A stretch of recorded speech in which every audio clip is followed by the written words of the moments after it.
All right. Hey, everyone, and welcome back to Be a Warrior podcast. I am really excited. For those of you that have been following me, you know I have a surgery coming up. And of course, let's get right to the root of the person in charge of this surgery. I have none other than Dr. Carty out of Boston here with us today. Welcome, Dr. Carty. Thank you so much. It's a pleasure to be here.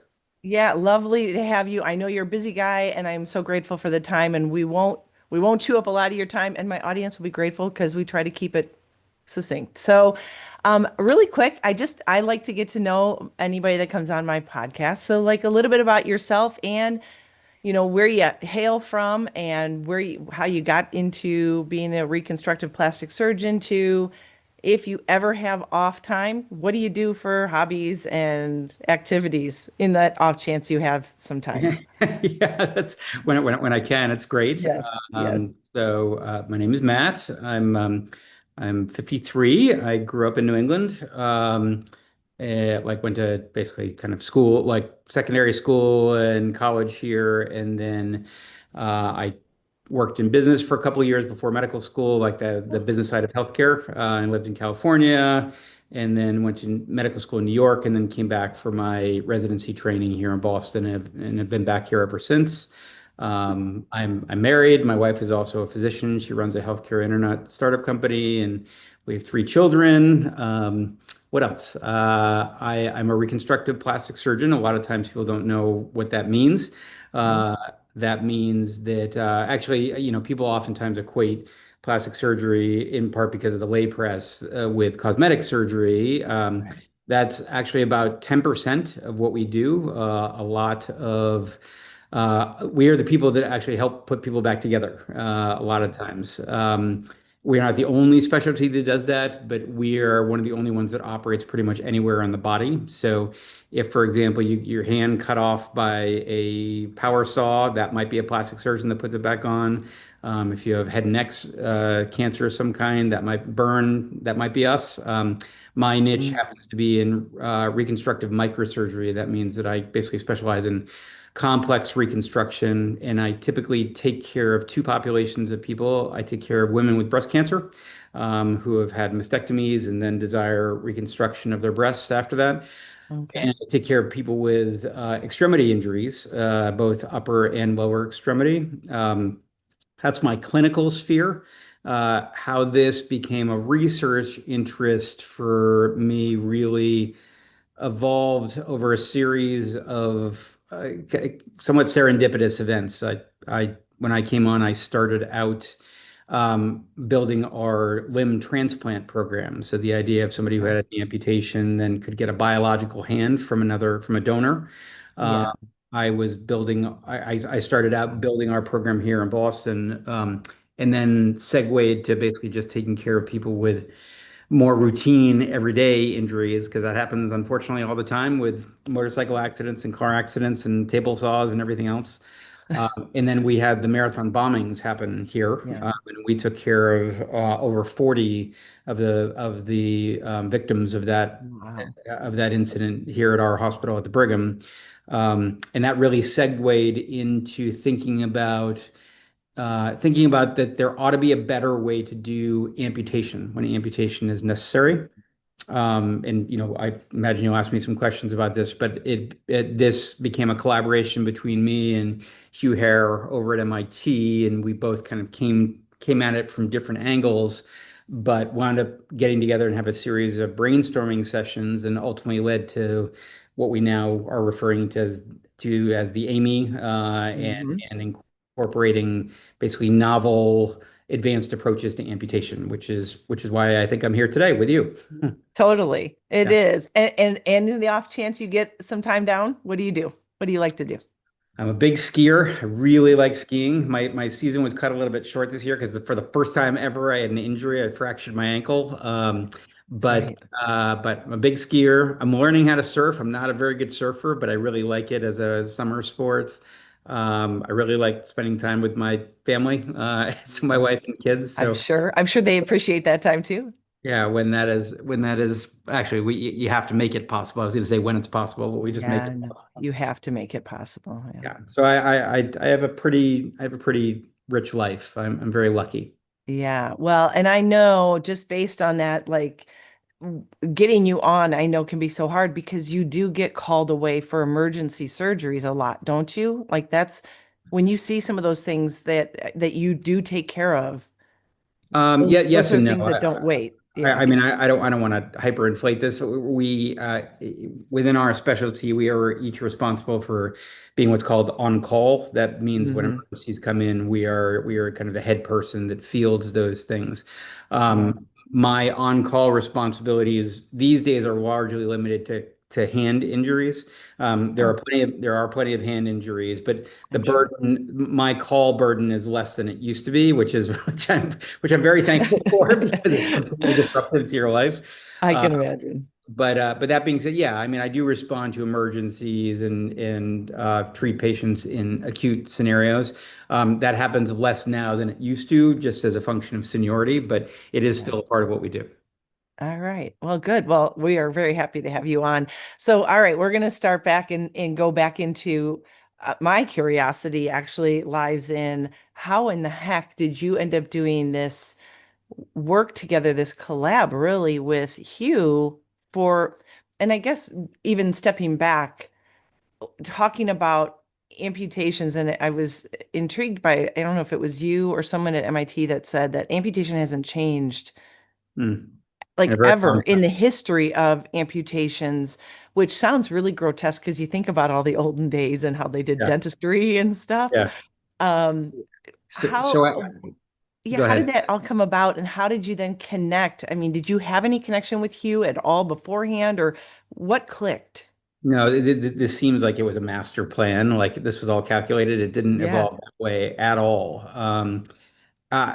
So Hugh and I initially met because I was helping to develop. I had helped develop our hand transplant program at the Brigham, and then segued into working on developing a lower extremity transplant program. There are very few of those in the world. When we were thinking about patients who would undergo leg transplantation, it was a little unclear to whom you would compare those patients. Like somebody had a leg transplant, do you compare that to somebody who is uninjured? Do you compare that to somebody who has had an amputation and is using a standard prosthesis? Do you compare it to somebody who is using the world's most advanced Star-Spangled Awesome prosthesis? You know, Yeah.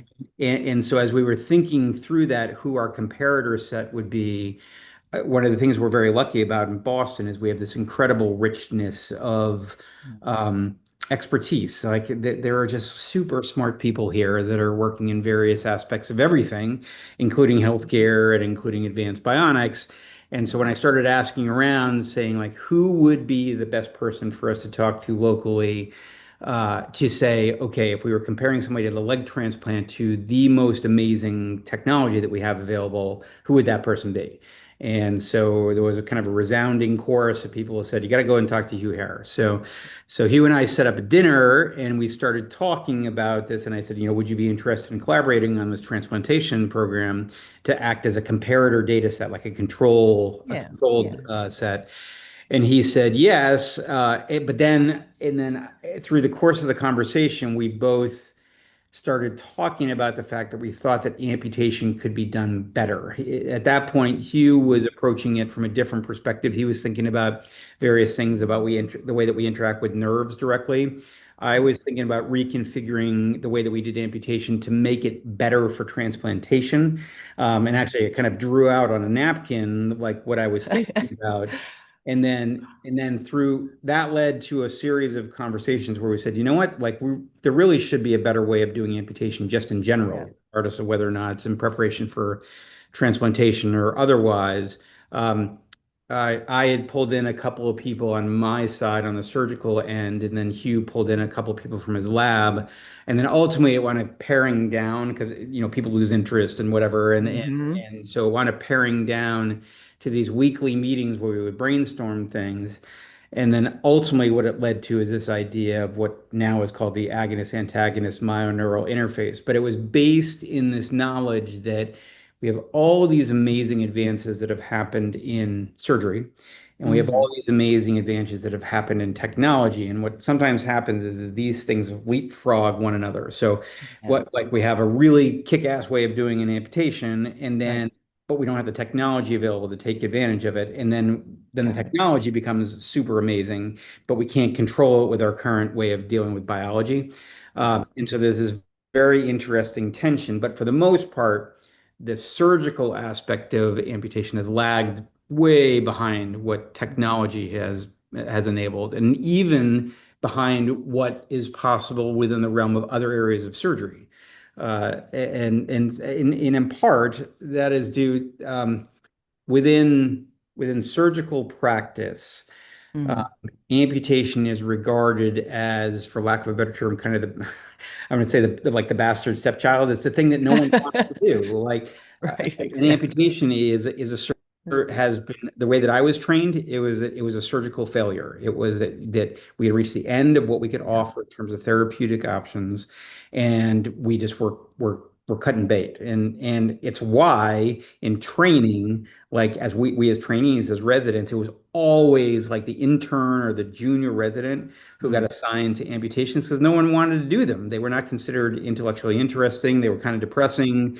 Yeah, I mean, and it was because not a lot of attention had been paid to updating the way that we do them. Right.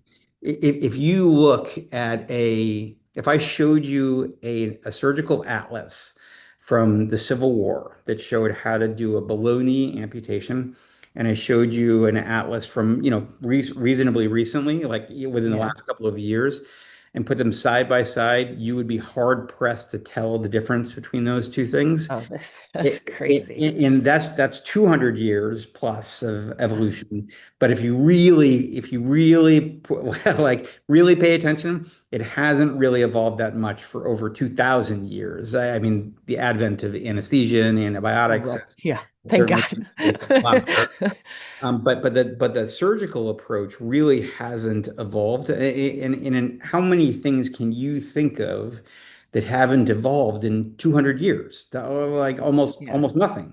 Yeah. Uh, and so with that perspective, and then calling into play technological advances and surgical advances, Hugh and I wound up actually kind of organically developing this relationship that ultimately led to us implementing it in human beings.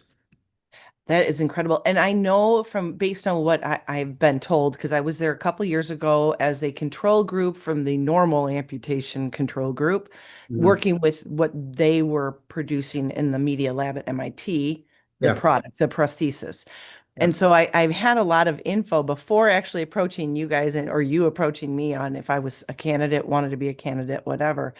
But interestingly, you started this procedure. I'm like the second phase, right? Because the first phase was at amputation, you were there to do the AMI, is what you guys acronym it. Is that accurate? And how in the heck do you get approval? Because this is beyond I'm making a unique leg. I'm making a cool socket that's comfortable. I'm making a new foot. This is like testing on people. So Yeah. how do you So, go about getting that approval? I'm assuming is that an FDA approval? Is that a well, it's an FDA approval if you're using a device. The majority of the stuff that we're doing doesn't require utilization of a device. It's got it? more surgical.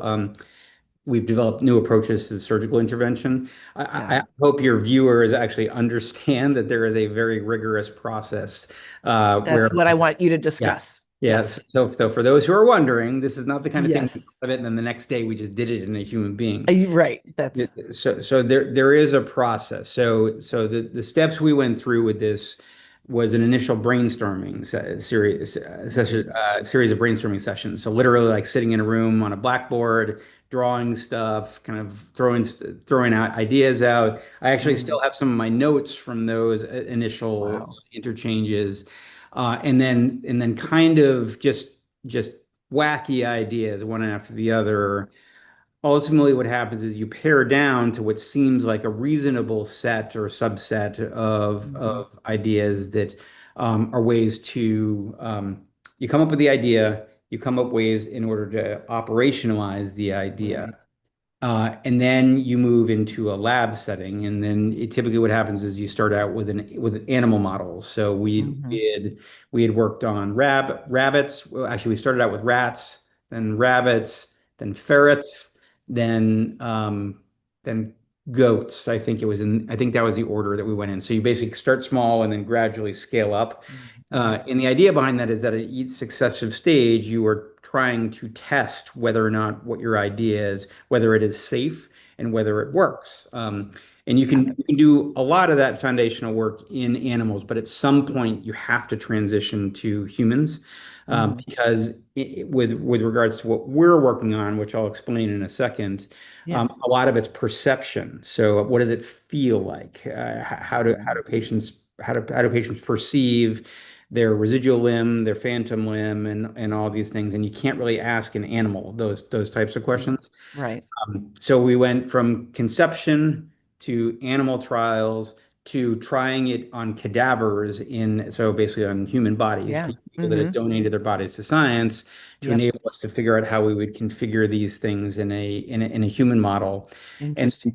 armed with all that information, we obtained what's called institutional review board approval. So you have to submit a protocol, a very detailed protocol describing what you want to do when you transition to human implementation, and it's reviewed by a committee that is unbiased. It's not connected to me at all. Yeah. View us, and oftentimes they actually kind of make us go back and revise things. We have to go through a couple cycles in order to get approval. Um, but at the end of the day, we wind up getting approval, and it matters. What I mean by that is that it's a pretty rigorous process in order to get Yeah. there. No one here wants to rush into doing rash things on fellow No. human beings. But at some point, we have to take a leap of faith and Yeah. try it in a human being, armed with everything that we like. We rehearsed the operation in a Hmm. cadaver before we did it on a human. Like, not only did we try to rearrange the things, but we kind of made the incision, like took time. Right. Like, how long is this going to take, and so Yeah. on. And so we went into it trying to be as equipped as possible. That being said, the first time you do anything, you wind up making up all sorts of stuff on the fly, and I'm you have to sure. be prepared and nimble. So this is a very long-winded answer to your question, which is, from idea inception to implementation in humans, takes it's a process. We were incredibly lucky that this was a fairly compressed time frame. Hmm. Normally, that process, if you're in like drug development or if you're in Right. device development, that process can take 10, 15 years. Um, when we're talking about surgical procedures, especially those that are based on established principles, Yeah. the threshold for moving to human trials is actually much, much lower because we've already Okay. kind of validated and vetted a whole bunch of stuff in advance. So we were really lucky that we were able to actually transition to human implementation within, I think, 2.5 years of coming Really. up with the idea. You're right, Angie, in as much as our initial implementation of this was very focused. It was in patients who were coming to us needing either a below knee or an above knee amputation. They still had their limbs intact. Yeah.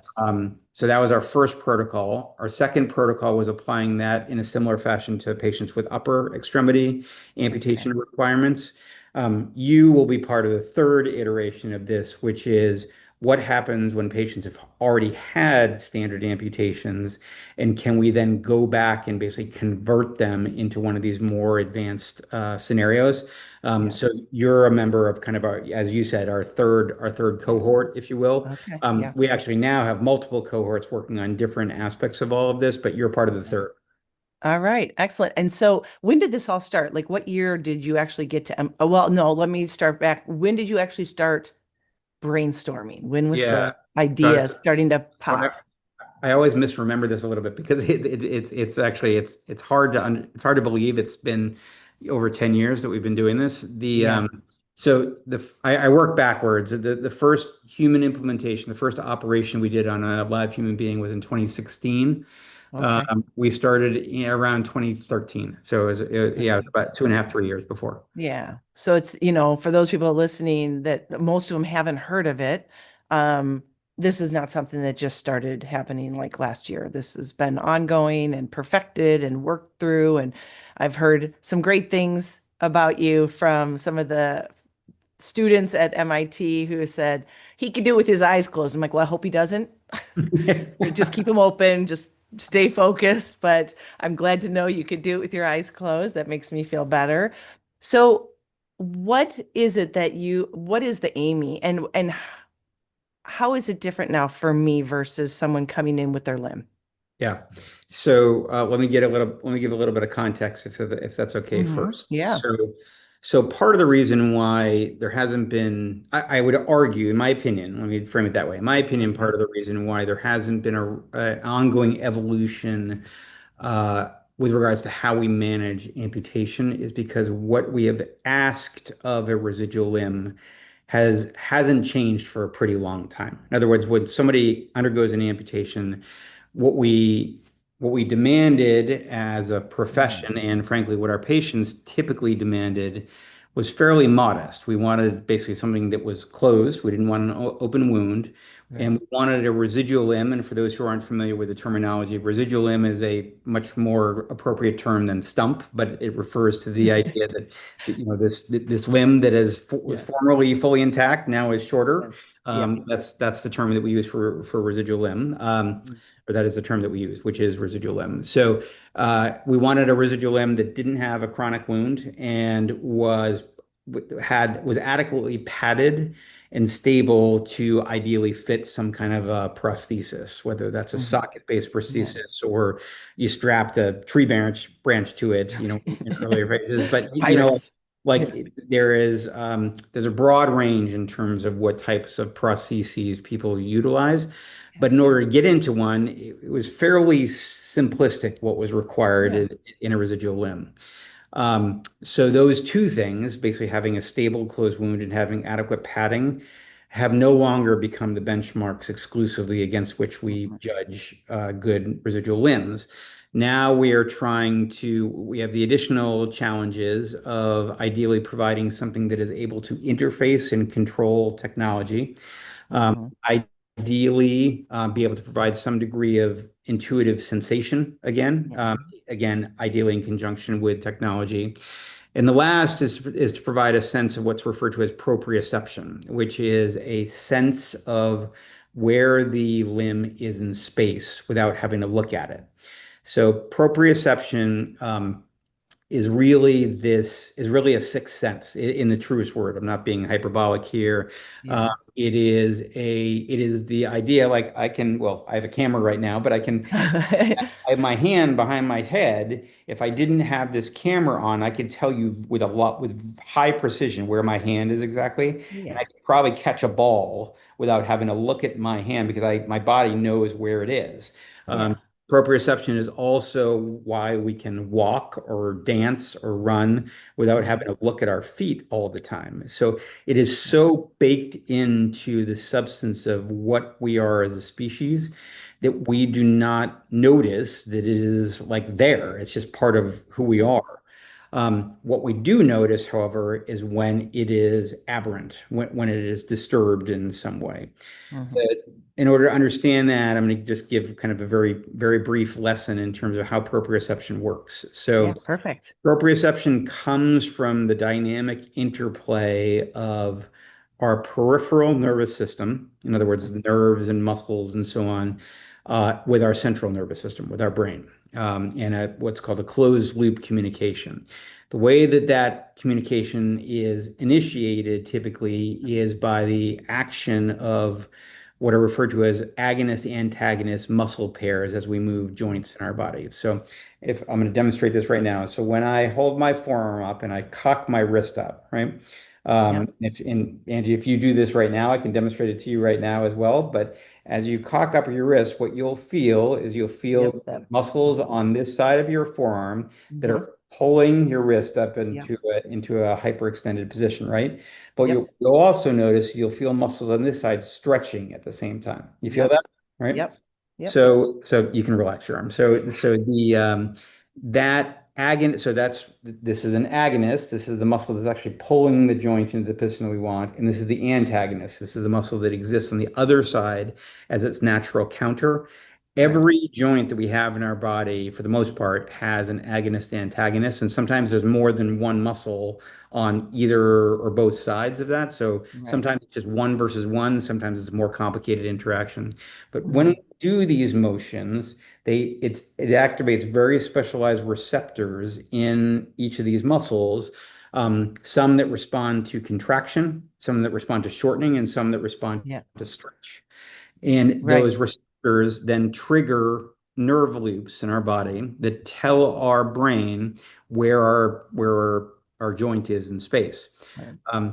When somebody undergoes an amputation, typically those muscle pairs are severed. So the normal connection that Hmm. happens with those muscles across the joint gets dissociated, and those muscles are typically kind of sewn into position. And what happens in an amputation scenario, for example, like a transradial level amputation, somebody who has a standard transradial amputation, they can still fire these muscles. They can say, like, Hmm. I want to cock my wrist up, even though they don't have a wrist anymore. They can activate Yeah. this muscle, the agonist, but the antagonist no longer stretches because they're not connected to one another anymore, right? Right. So that Right. dissociation creates what we believe to be the basis of aberrant phantom limb sensation. So patients who have standard amputations will oftentimes perceive their limbs, their phantom limbs, the limbs that are no longer there, being Hmm. in some off-kilter position or kind of being in a box that where it's being Yep. squeezed or like over on the side.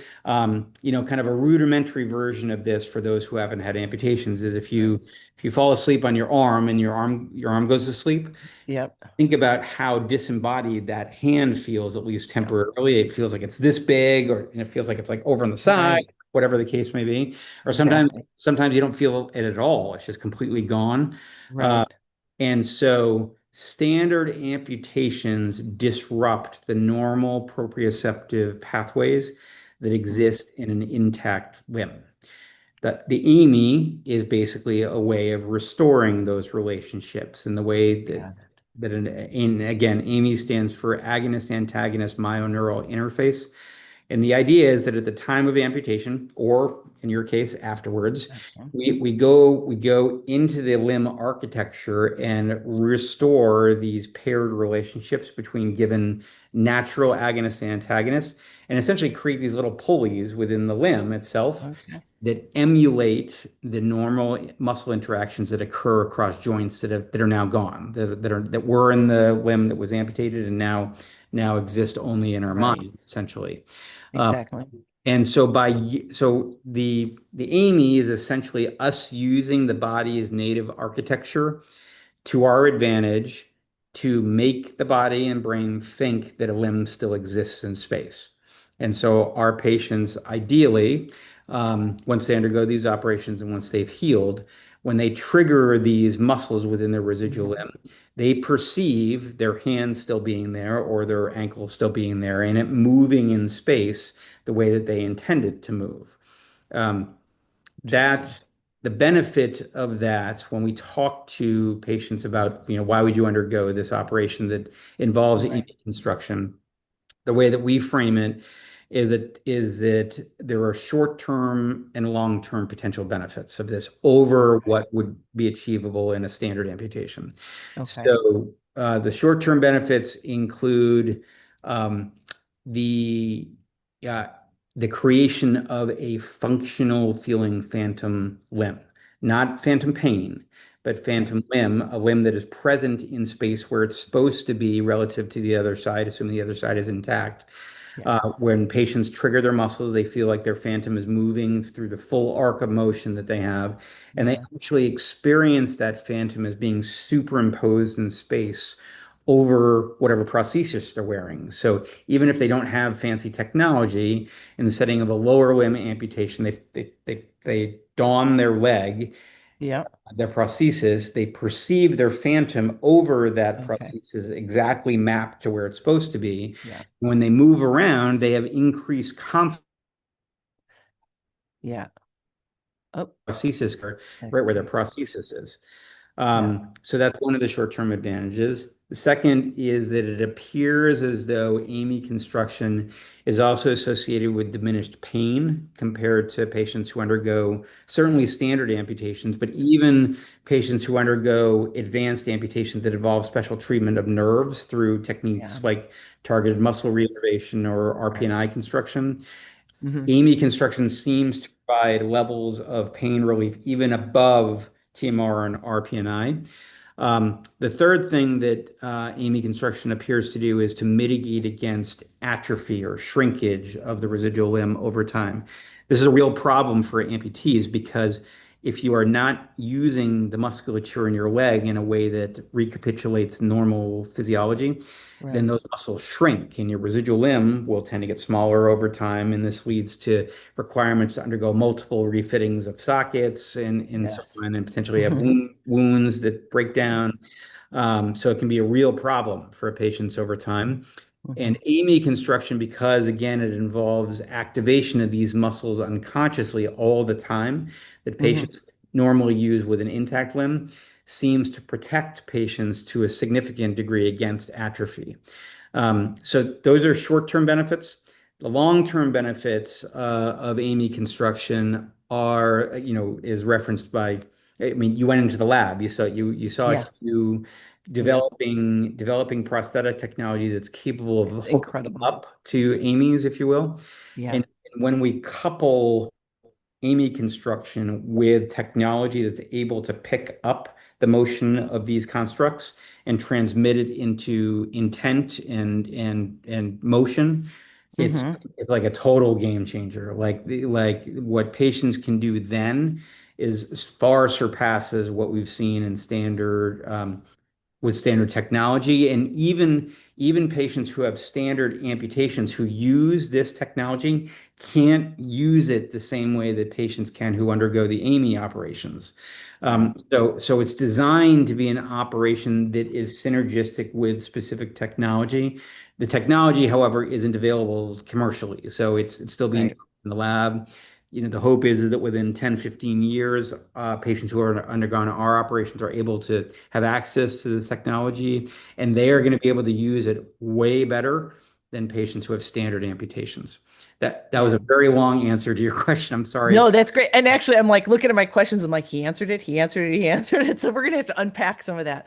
But it's interesting because so what I can visualize from this, and I'm really grateful that I actually this all worked the way it did. And I think that I have my faith and I believe that there's a reason for everything. But I went through the control group myoneural knees that they were working on there, and they would ask me to squeeze my quad, squeeze your quad again, wait. And they're like, they were shuffling around my leg, like, no, squeeze, squeeze. And I'm like, I feel like I was going to pull a Okay, do it. muscle. And Yeah. they were trying to find the best reception of muscle tension, I guess, like where they were finding the biggest pop.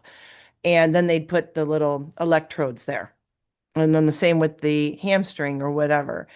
So with this, based on the fact that the muscles can work together, they're going to constantly just constantly be able to use them being reconstructed for me. They will start to rebuild and reform their structure, right? Which will then give that kind of testing at MIT right now that I'd be going through in 6 and 12 months, better muscles to find that are firing stronger, better, and less noise, so to speak, around them, right? Yes. Are you okay with me sharing aspects of your kind of Yes, journey with please this? do. Is that okay? Yes, because then I can stop answering the questions. I'm hoping my family hears this too, so that they can be like, so what are you really doing? Yeah. But So for sure, because yeah, mine's so crazy. I mean, yeah, I won't go into the kind of like the original injury and so on for you. I Yeah, mean, if you want to talk about that, we can talk about that. But definitely. for the Whatever. for the purposes of so that your viewership can understand what you've already done with us and where you're going with us right now. Yeah. So Hmm. patients who have undergone amputation procedures with us that involve AMI construction, we will, after they have recovered, we compare them to patients who have undergone standard amputations. We do that through in a number of ways. We compare them in terms of their recovery curves, what their pain scores are, whether or not they're using a prosthesis, what their incidence of kind of like complications and wound healing Hmm. may be, how much atrophy they experience over time, and so on. But one of the things that you were involved with was being part of what's called a control group. And the control Hmm. group, again, for those who aren't familiar with it, what that refers to is a is a population of patients who have undergone standard amputations against whom we compare our intervention patients. So you were part of the group that came in for patients who have undergone above knee amputations, who have had, who then are able to try to utilize the technology that Hugh's group is developing and Yeah. seeing whether you can control it any differently than patients who undergo AMI operations. And because you haven't undergone AMI construction as part of your residual limb and your operations to date, uh, what we saw with you is exactly what we've seen with everybody else who has had standard amputations and tries to utilize this technology. You can't isolate these individual muscles the same way that our AMI patients can. You can't exhibit graded activation. In other words, like saying like, okay, it's we can say like, okay, 100, like, can you activate your muscle 100%? Most Right. people can fire their muscle like 100% and then stop. But the Mhm. idea of saying, okay, now do 50%, now do 25%, now do 75%, that fine activation, which is what we do all the time when we utilize our Yeah. intact limbs, most patients who have standard amputations can't do that. They can't exhibit a graded response, and therefore they can't utilize the technology the same way that patients who undergo AMI operations can.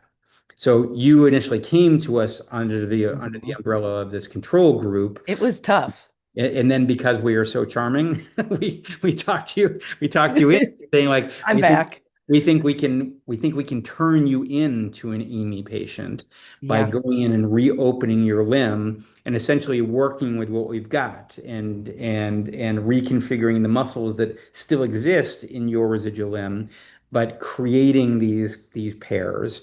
And then having you recover, and then basically bringing you back and doing the same type of trials and testing.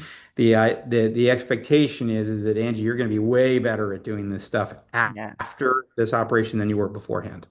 I'm excited that you guys have notes on my pre-testing, even though I think I'm Yeah, going in this next week and working on some pre-tests.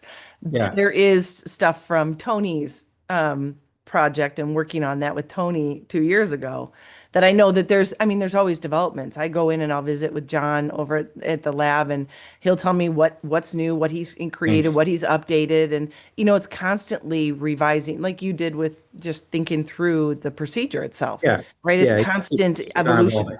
Yeah, and Right. actually, in the protocol that you are now part of is actually, from a comparator perspective, is probably the most compelling because we're comparing you against yourself, right? Yeah.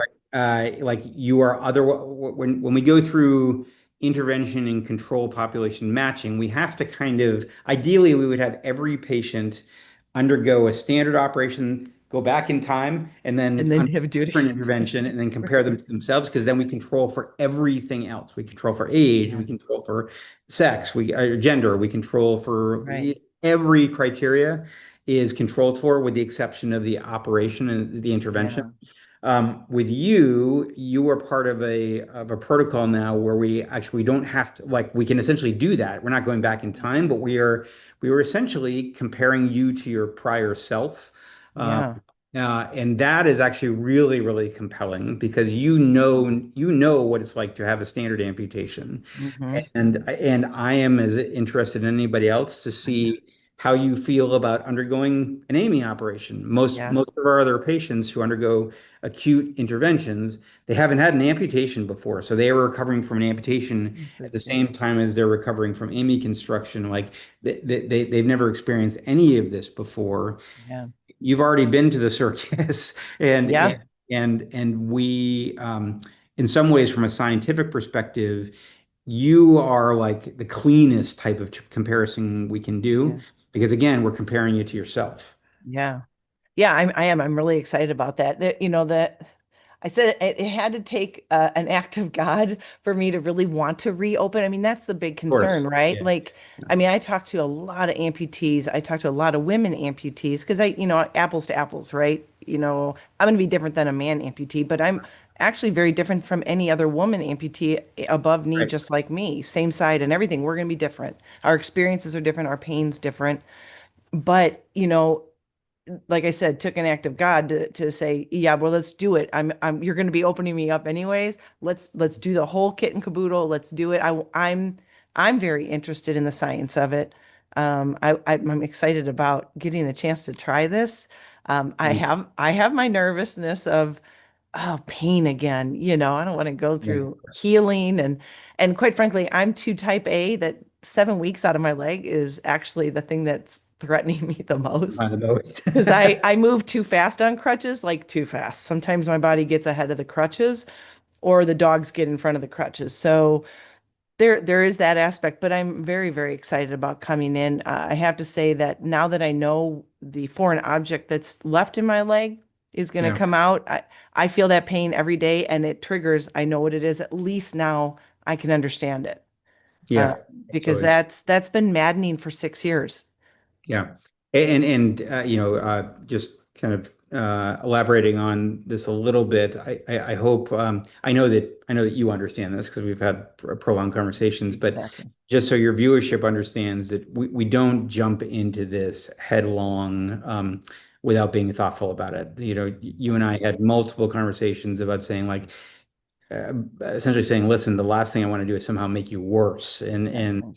when we vet patients for these types of interventions, especially when it's a revision scenario like yours, Yeah. the whole idea behind this is we're going into it with good faith that we have every intention of making you better than you are right now. Yeah. At the end of the day, however, I'm not particularly religious, but I will say that I frame this as a leap of faith. Right. Uh, because we are going into it with the best of intentions. Obviously, you're going into it with the highest of hopes as well. Yeah. But I hope the process you went through with us, I hope you felt as though that this was thoughtful and not this is not cavalier. Like No. we try to bark up every tree and make sure we exhaust every other option before we commit somebody to surgery. But when we do commit, like we're 100%, we're We're all in. all in. Yeah. Yep, and I'm all in. And for people that haven't heard, I never really talked about it prior because obviously I was in the process of being vetted, and actually gut checking myself on the whole situation. But this started back, I think it was like September, October was the first phone call I had with one of the assistants in your office. Yeah. And that was like an hour phone conversation. And we Yeah. went through like my entire medical history that I could even remember. Yeah. And then it went to another call, a Zoom call, and then going in and being in Boston and meeting face to face, which was Yeah. fantastic, and getting some of the CT scans, x-rays, and things done. I mean, literally from head to toe vetting is what Yeah. happens before they decide that this is a patient that's worth doing this with. And And these are experimental procedures. We yeah, not haven't all gone perfectly. We've had complications like anybody would. We've tried really hard to learn from sure. when things haven't. We haven't had really any catastrophic complications, but This is good. we've modified the operation a number of times. We have Yeah, modified our recovery pathways. We've when we've had issues with wound healing or infection is pretty rare, but when we've had infections, we've tried really like we take them pretty personally, and yeah, we've sure. modified things and we get better and better and better at this as time goes by. And furthermore, as we then share it with the world and other people are adding to the world experience with these types of procedures, we collectively get better and we share our triumphs and tragedies with one another and make sure Yeah, that we're all continuing to move the needle forward. This right. remains in evolution, like you had said, just like the Right. lab does. Yeah, And so how we do your operation is going to be different than in some ways than how we've done it in the past. right. But we expect it to be better and better and better each time. Yeah, and if I'm not mistaken, and I did get the clear like with MIT lab to be talking about the Amy because the paper has been published on it. It is common knowledge in the medical field, in the medical world, and it is actually at amputation is being performed in some places, correct? Are there some doctors that are doing it? Oh yeah, yeah. In addition to, for a while it was just us because we developed Right. the technique. During COVID, I had a number of people call me up and we taught them how to do the operation like over Zoom. Wow. And yeah, and that was pretty amazing, which is doable. Like this is Yeah. not. you don't need super specialized equipment in order to do these operations, which is great. So that it's scalable in that regard, which is Yeah. really, really nice. We have actually we've published multiple journal articles and peer-reviewed Mhm. scientific periodicals about this, not only in terms of the results, but actually kind of more or less instruction manuals on how to do the operation. Mhm. And so in the past, what would happen is when somebody wanted to know how to do this operation, they would call me, or they would call me or Hugh, and then they would ultimately get to me. Mhm. And we would teach them how to do it, and then we would circle back with them and say, how'd it go, and blah blah blah. We're at a point right now where actually I'm finding out about people doing this elsewhere, and they don't even talk to us beforehand, which is fine. That's the way it's supposed to be, right? Right. But like, we'll go to meetings and somebody will come up to me and say, "Listen, I did a Ewing amputation the other day," which is the name of one of these procedures. Yep. And it's great. I mean, it's really cool Yeah. to feel as though we are making a difference in a way that is gaining a life of its own. If like Yeah. other people are supposed to do these operations, it's not supposed to just be here in Yeah. Boston. Yeah. Uh, No. and so that's really exciting when that happens.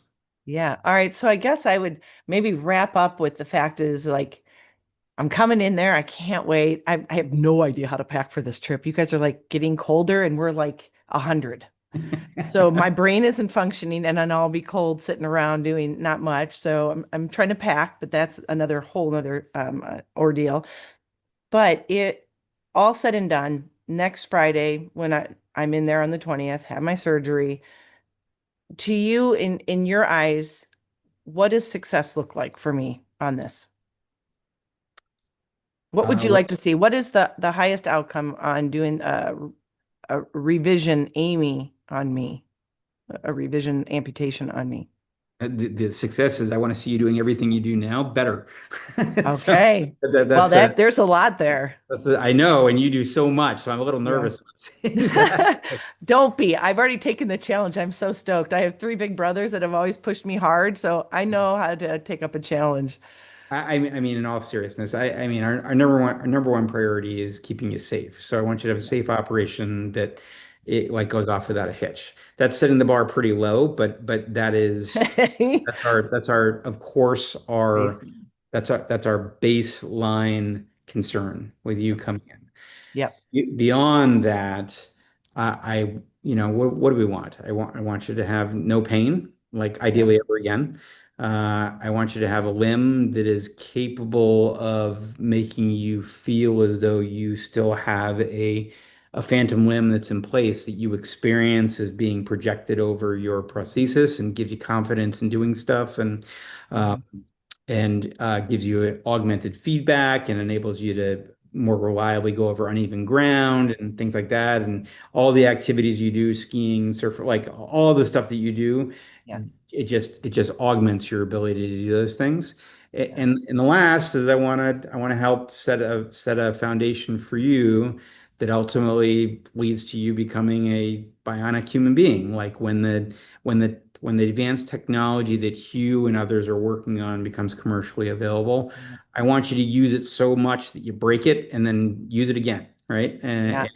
And so that you break the technology, not your limb, but Yeah. No, no, no, but no. No more breaking. but No, no, no right, limb breaking. right. We'll keep that on. So those we have lofty goals because we're supposed to, right? Sure. That's what we do. We're trying. I'm not looking to meet some minimum standard. I'm looking for this to be a life improving operation for you. Yeah. That's our Well, answer. and I talk a lot about mindset. And so, and I talk about manifestation. So I'm there, like my brain has only been functioning in the positive, the things that I will be doing. As soon as I get the green light, I'm going back to the gym. Even if I have sutures in, if you say I can go, I'm going. That's just where my mind is. Like I'm coming in with this with really lofty goals for myself on what I'm going to be able to do, and I'm not going to let anything knock me down. And I thought I was going to end on that, but you brought something up that made me think about this. Like I can see how this surgery will make me a prime candidate for the latest greatest bionic that's coming out and Mhm. how that marries together and works in harmony. Mhm. But how will that adjust me working in the legs that I'm currently in? Will I become, or in a perfect scenario, would I become too good that my prosthetic can't keep up with me? You might actually, in some ways. So again, the what will most likely be what will be augmented in your situation Hmm. be this enhanced perception of the phantom limb Hmm. being there. You being able to move the AMIs isn't going to provide you with any functional benefit until we have technology that's capable of Yeah. picking up those signals and transmitting it to motors in the limb. And Mhm. that's not going to be the case with your prostheses. So you're going to be moving your AMIs, but it's not going to change your ability. It's not going to change anything in terms of your current prosthesis interactivity. What we do anticipate it changing, however, is that you having a very high fidelity sense of phantom limb sensation Yeah. will feel as though you basically, if you close your eyes and you are wearing your prosthetic limb, Hmm. you will think you still have a leg. And when you get up and walk around, you will feel as though you are walking around on your phantom. Hmm. You will be walking around in your prosthesis, but your phantom will occupy the same space as your prosthesis. Yeah. And because of that, we anticipate you'll have even better confidence in the leg. Your balance will be better. Your ability to do fine kind of motions with your even your dumb prosthesis Yeah. will be better. Yes. Okay. Well, that's good. And of course, I came up with something else because we had talked about this. So going in with me, there's like you had so eloquently said, it's a la carte. I mean, there's literally a plethora of things that are going on. So it is really reconstructing some of that and the tissue and getting foreign object out and things like that. But you had also brought up, and this still blows my mind. So the question I asked you at the last call was, how in the world you're going to be, I'm an above knee for those listening. We're doing the Amy, which is to help me feel like I have the knee because we're Mhm. doing hamstring and quad attachment. But you also mentioned an ankle Amy. Mhm. Can you explain How that? can we Because do I that? try to Yeah. explain it and it still just kind of blows my mind because I'm like, how does it even work? Because that Yeah, freaks me out. Because I can't, for those people watching, when you lose two joints, the closest joint to the body that's been lost, that I can feel. I can kind of feel when I squeeze my yeah. quad, I can feel my calf or my knee move. But I can't, I mean, for the love, I sit there and stare at my where my foot should be, and I'm like, move the toes, move Yeah. the ankle, and you can't. It's mind Well, numbing. well, the reason why you can't do that is the muscles that affected those motions are completely gone, Yeah, where the muscles that would allow you to flex and extend your knee still exist in your thigh. yeah. So this gets really heady. So and it's Let's go. there are two versions of AMIs that we can construct. So we can construct what are referred to as native AMIs. Those are those those are constructed from muscles that are still existent in the residual limb or in the amputation scenario. In other words, these muscles are living. They're live. They have nerve supply. They have blood supply, and all that we're doing in that circumstance is basically just detaching them or cutting them at the time of the amputation and linking them together. Right. So we're using the infrastructure that is in place in that Right. circumstance. Yeah. In your case, because you have knee musculature still intact in your thighs, we Uh-huh. can basically kind of chisel out those muscles from the scar tissue that's formed and basically take a muscle from your quadriceps group and a muscle from your hamstring group and then couple those together at Yeah. the time that we do your operation. Yeah. There is also what's called a regenerative AMI. That means you can actually create it from scratch from the architecture of the body. And this is Hmm. what we have to do when we have patients who have had prior amputations and no longer have their baseline musculature intact.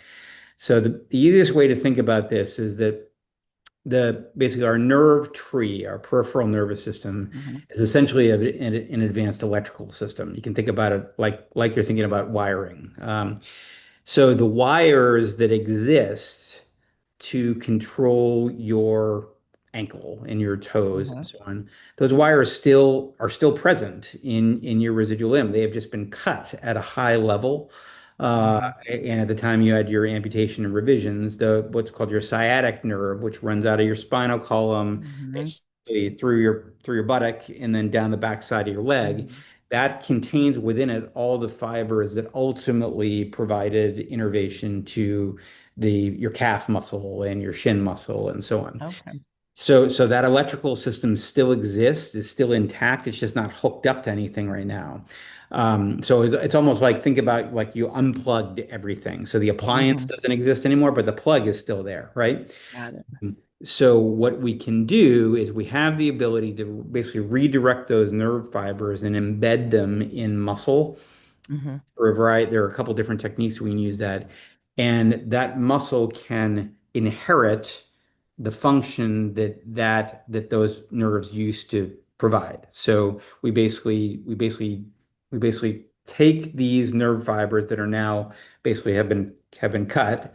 Mhm. We plug them into a new muscle infrastructure, and over time, those nerve fibers grow into that muscle. And when you think about basically plantar flexing or dorsiflexing your Mhm. ankle, you will literally fire these little muscles again over time, and we can kind of grow a new peripheral nervous system, right? It's totally amazing that we can do this. That is. And so in your case, what we would envision is basically plugging these nerves into existing musculature that's in your thigh and repurposing that muscle such that when you think about moving your ankle, you will fire muscles in your thighs instead of muscles in your leg and below the knee. And then we can then use that as an emulator for control of an ankle. And so we've done this before. Actually, the case that I finished right before I came up to talk to you Mhm. was a case that we did exactly that. And so this is it's a completely amazing thing that we can That is crazy. redesign the peripheral body in circumstances like this. We're not, we're using biology in order to do something that the body would normally do in an uninjured state, and we're Mhm. coming up with different ways of accomplishing the same thing. But using instead of being constrained by the design that we have in an uninjured state, we Yeah. can kind of use our spare parts in such a way that we can reconfigure it to maximize function and minimize pain and so on. It's completely amazing that we can do this. Well, and I'm visualizing then the product, the end result after the amputation or after the reconstruction and the product they're coming out with. I mean, I've only just wanted to move my knee, but is it possible then with where those muscles and those nerves would be that I would actually have a functioning ankle and knee, movable ankle with a prosthesis that Hugh's coming up with? So the straight answer is yes. The people need to understand that there is no currently existing prosthesis that is commercially available that has an ankle that can move under Right. control. Right. That even the most advanced below knee prostheses, they do have an ankle that can kind of passively move. It has a spring in it or something like Uh-huh. that that is reactive, but no one can move their ankle like can control a prosthetic ankle like that right now. The technology just doesn't exist, right? It doesn't exist outside the lab. Yeah, Uh, right. but Hugh's group is developing, and you've seen it, a Yeah. prosthesis that has a powered ankle in that regard. Yep. So, short answer is yes. The idea would be that in the future, we are setting you up for, Angie, a future in which there is a prosthesis that has a powered knee that you can control volitionally and a powered ankle that you can control volitionally. And your residual limb will be able to independently control each one of those joints in an intuitive way. That's like, can I poof, like I'm so excited. Like Yeah. this is actually very therapeutic for me coming in to see you next week because now I'm really excited about it more so and I get it more and just kind of hearing it a couple times is kind of what you need to do with it when it's so advanced. Complicated. Yeah. It is. And I think I'm pretty intuitive in my own body and I see what's going on and truly the more I get to know what's out there, what's happening, what's coming up and it's incredible. Like I keep trying to tell people like even 6 years ago, the advancements in amputation and prosthesis, it's incredible. It's happening Since I it's became happening it, faster and faster. Yes. yes, it is. And I know that a lot of these things have been in the works for a while, but they're all catching up and getting ready to launch. And it's a great time to be an amputee. Yeah, I mean, And I just say, I think I may have said that to you that there is or I say a version of this to people to patients who come and see us that I honestly believe there has never been a better time in the history of our civilization to be an amputee than right now. There are yeah, so many amazing things, and we are just one of the groups that I is working know. in this space. We are not the only one by any stretch. It's a There, very competitive field, no, actually. but Oh, I actually everybody is working very passionately in order to hmm, try to make this better. Ideally, we are like neither Hugh nor I would have thought of this on our own. no, We you gain you gain by having passionate, smart people in a room talking to one another and bouncing ideas off of one another. So the fact that there are so many people interested in this space now, it's hmm, only going to get better because there are just more and more exactly. talented, interested, smart people There that is. want to focus their energy on this. So I don't think it's competitive. I think it's complementary. And if True. at the end of the day, if the aim doesn't wind up being the end all be all, like if somebody else comes up with something even better, Yeah, that's great. Like yeah, this is a process for us to get there. right. But I think there's so much going on in this space right now that gives people for whom limbs like meaningful limb salvage is not an option. Like Yeah, before, you'd be kind of screwed. Like there were yeah. very limited possibilities. Now, like we have patients who have won multiple gold medals in the Special Olympics. I know. We have people who are running marathons, Mhm. being bilateral lower extremity Yeah, amputees. Someday, like we hope somebody is going to be able to play the piano with a prosthetic yeah, hand controlled by Amy Design, and yeah. it's a really exciting time to be in this It space. is. It is. Well, I can't thank you enough. This has been very enlightening. I hope it really answered a lot of the questions that people have asked me that I really, I kind of know the answer, but it actually coming from the source is so much better than the secondary source that's going to go through it. Because then I only speak to what I remember us talking about and it's not the whole picture, but I appreciate your time. Thank you for coming on. Thank you for enlightening us.